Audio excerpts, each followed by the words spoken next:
होली खेल होली खेले महादेव देवलोक में रंगवा उड़ावे। होली खेले महादेव देवलोक में रंगवा उड़ावे। चलिए, होली का सीज़न आने वाला है। आप लोगों को एडवांस में होली की ढेरों सारी शुभकामनाएं।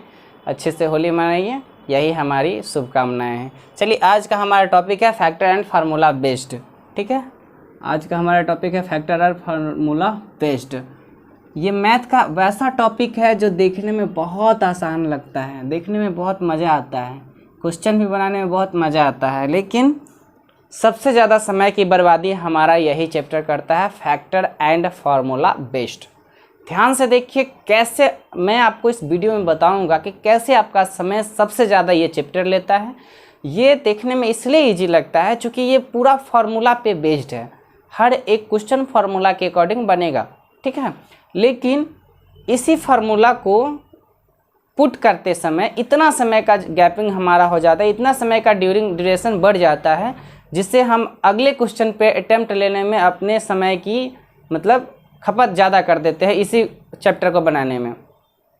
कहने का मेन मुद्दा मेरा यही है कि ये चैप्टर इजी बहुत है। अगर आप इसे बढ़िया से समझ गए, प्रॉपर प्रैक्टिस कर लीजिएगा, तो ये चैप्टर जो है औसत से कम समय में आपका बनेगा। लेकिन आप जानते हैं, बनाना जानते हैं, लेकिन आपको समय बचाना नहीं आता है, तो औसत से समय ज़्यादा इसमें लेगा। औसत से ज़्यादा समय ये चैप्टर आपको ले लेगा और आपको कहीं ना कहीं आपके रिजल्ट पे इफ़ेक्ट डालेगा।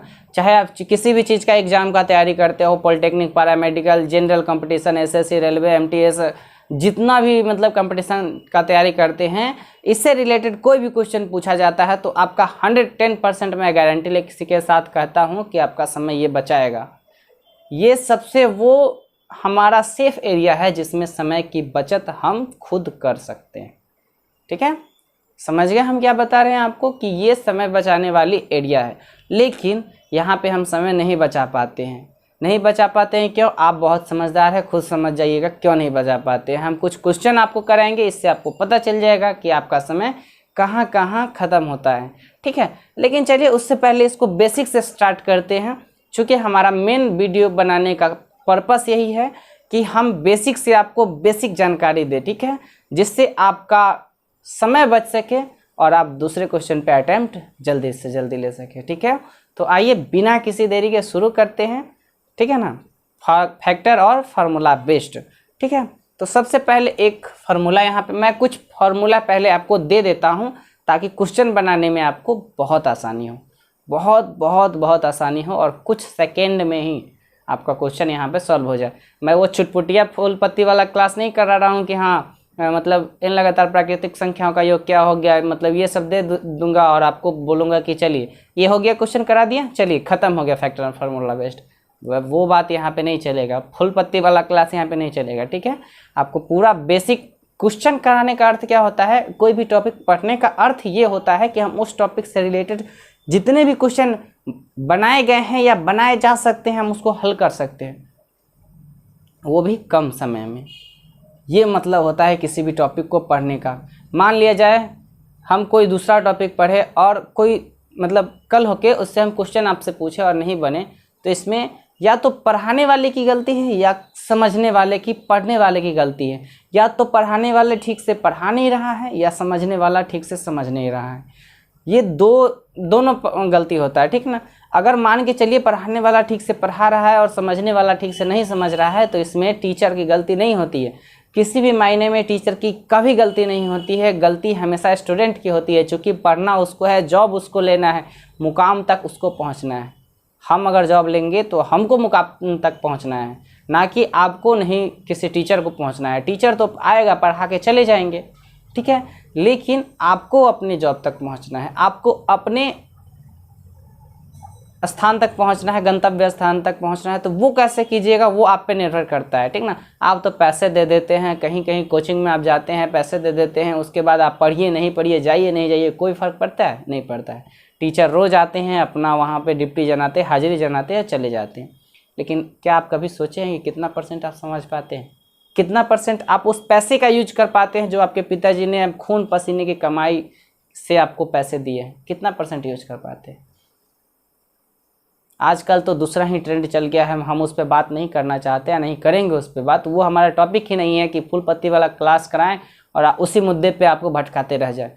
मेरा मुद्दा ये नहीं है कि आपको ट्रैक से भटकाने का कोई प्रयास नहीं करेंगे, हम जो बात करेंगे सटीक बात करेंगे, क्योंकि मेरा मकसद है शिक्षा के साथ संस्कार सब में इक्वल बंटना चाहिए।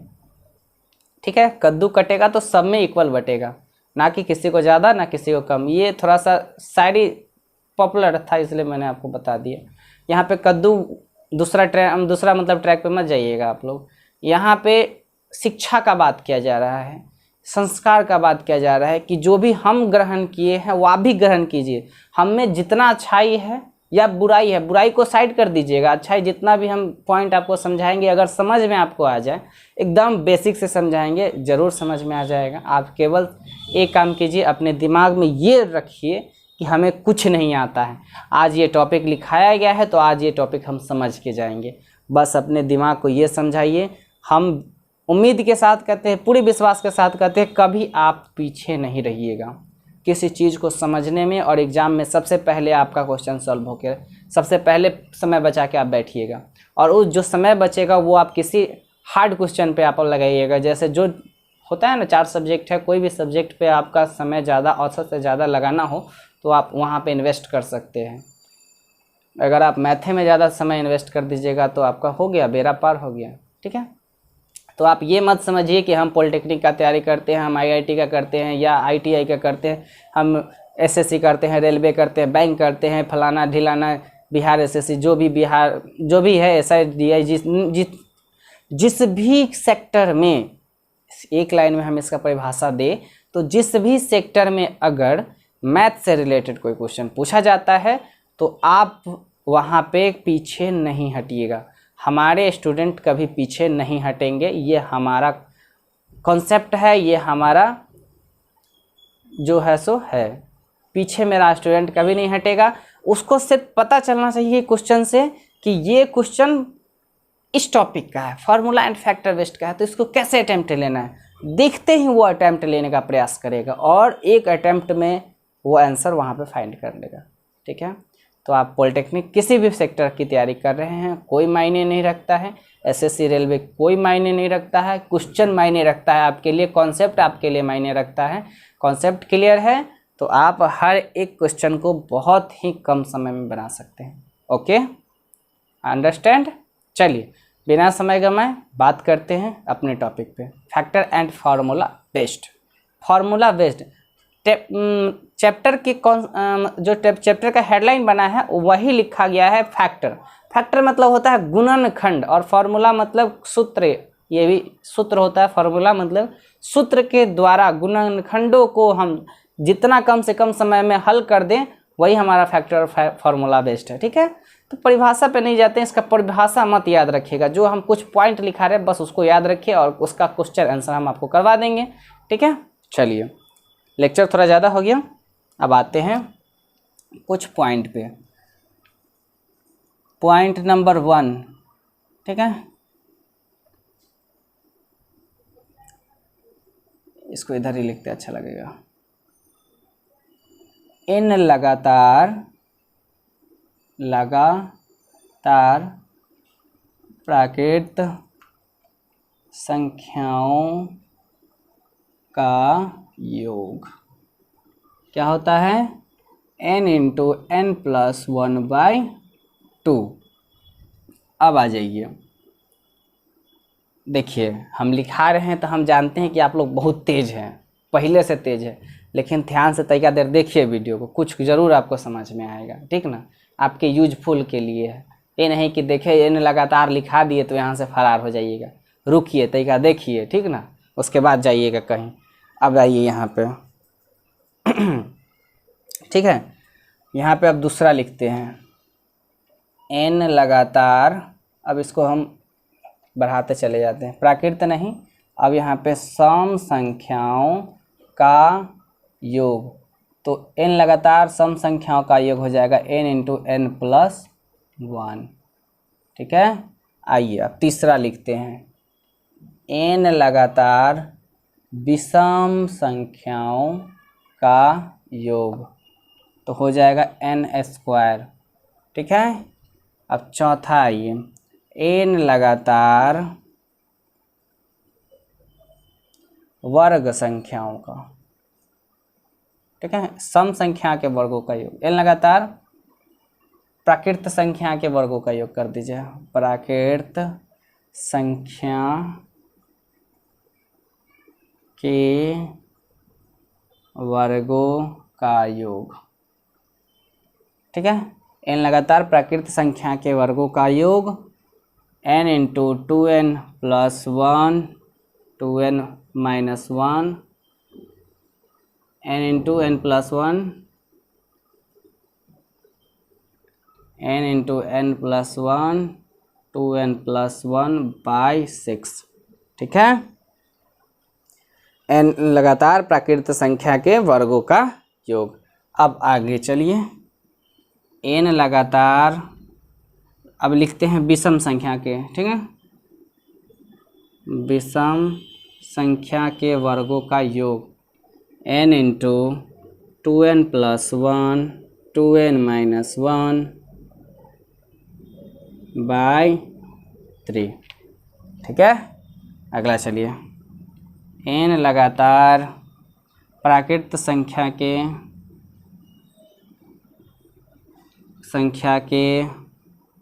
लिख ही देते हैं इसको, संख्या के घनों का योग, घनों का योगफल, योग ही ले रहने दीजिए, तो इसका होता है n into n plus 1 by 2 का पूरे का होल स्क्वायर। ये कुछ, ये दोनों मिलता जुलता है, ये ध्यान रखिएगा। इसमें घन वाला में क्या होगा, स्क्वायर से केवल लगा दिए होल का। आगे चलिए, n लगातार प्राकृत नहीं, यहाँ पे अब विषम संख्या के घनों का योग, ये होता है n into 2n minus 1 n into 2n minus 1 n square, n into 2n minus 1 होता है। ठीक है, सॉरी यहाँ पे स्क्वायर होगा, n square 2n square minus 1। ये फॉर्मूला आप याद कर लीजिए।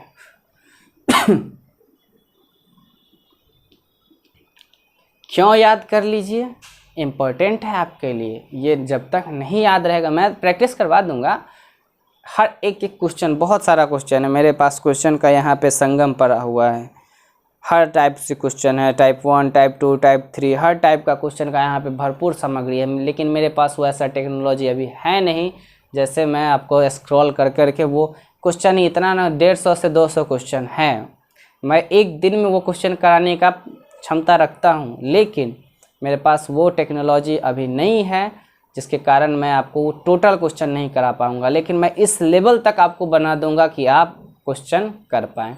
ठीक है, वो अगर टेक्नोलॉजी रहता तो हर एक क्वेश्चन लिखना नहीं पड़ता, हमको केवल समझा कर सॉल्यूशन करना रहता, तो मैं वो कर देता। लेकिन मेरे पास वो नहीं है, तो वो नहीं कर पाएंगे। कुछ क्वेश्चन आपको करा देंगे जिससे आप खुद से उस क्वेश्चन को कर सकें। ठीक है, मेरे पास रहता, मेरे पास पॉसिबल अगर फ्यूचर में आता है तो मैं कराऊंगा, हमेशा कराऊंगा। ठीक है, टेंशन मत लीजिए, आप केवल इसको नोट कर लीजिए, जितना है। मैं हट जाता हूँ थोड़ा सा, आप इसे केवल नोट कर लीजिए।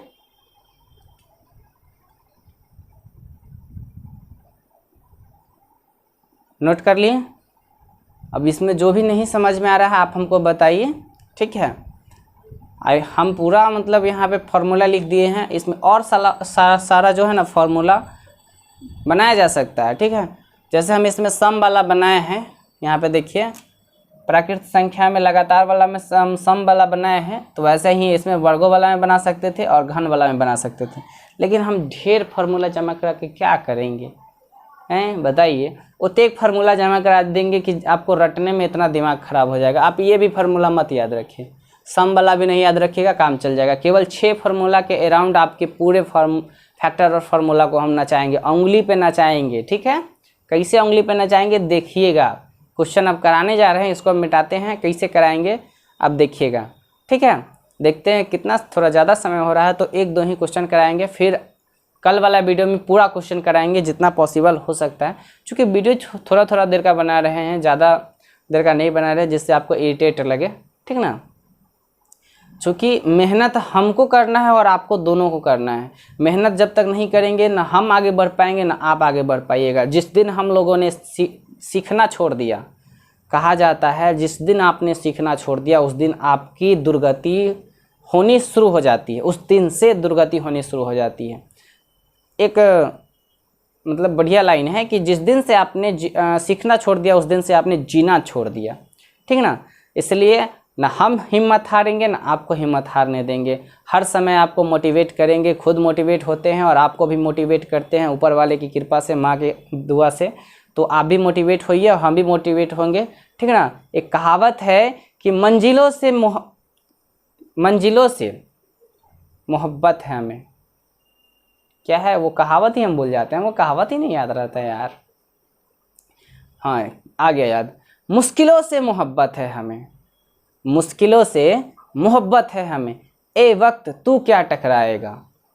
मुश्किलों से मोहब्बत है हमें, ए वक्त तू क्या टकराएगा। उठेंगे जब हाथ हमारे, हर ख्वाब, जितना भी हमने ख्वाब देखा है, हर ख्वाब हकीकत बन जाएगा, हर ख्वाब हकीकत बन जाएगा। ठीक है, तो हर ख्वाब को हकीकत बनाने के लिए हमारा साथ दीजिए, हम आपका साथ देंगे।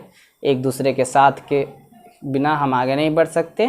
तो आज इतना ही रहने देते हैं, फिर मिलते हैं नेक्स्ट वीडियो में। तब तक के लिए अपना और अपने परिवार का ख्याल रखिए। तब तक के लिए जय हिंद।